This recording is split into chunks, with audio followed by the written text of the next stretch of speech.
Un rapport qui fait beaucoup parler de lui, qui a été publié lundi, 2 ans d'enquête menée par la sous-commission sur la pandémie de coronavirus. Alors, il dit ceci, c'est un incident de laboratoire en Chine qui est retenu comme cause la plus probable et non pas une zoonose. C'est bien suite à des recherches pourtant interdites de gain de fonction. Ces recherches, menées par EcoHealth Alliance, le fameux EcoHealth, ont été financées notamment par l'argent du contribuable américain. La gestion de la crise a été réalisée par des agences qui n'avaient ni les fonctions appropriées, ni les fonds destinés à ce genre d'opération. Au lieu de prioriser les populations les plus vulnérables, les politiques ont forcé des millions d'Américains à des comportements inadaptés.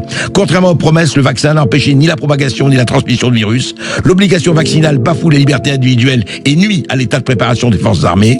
Plus de 160 000 entreprises ont fermé en raison des décisions gouvernementales. 60% de fermetures sont définitives. Les taux de chômage ont atteint un niveau. Voilà. La science, entre guillemets, n'a jamais pu justifier la fermeture prolongée des écoles. Des enfants y ont subi des pertes historiques d'apprentissage, des taux élevés de détresse psychologique. L'administration Biden a fait obstruction de manière répétée aux enquêtes de Covid-5 Select. Et le conseiller principal du Dr Fauci, le Dr David Morens, a enfreint plusieurs lois et d'une NIH et a probablement menti au Congrès. Quelle est votre réaction? Qu'est-ce que vous en pensez? D'abord, je trouve que c'est magnifique, c'est la preuve qu'il reste des ressources dans la démocratie américaine que je salue très humblement.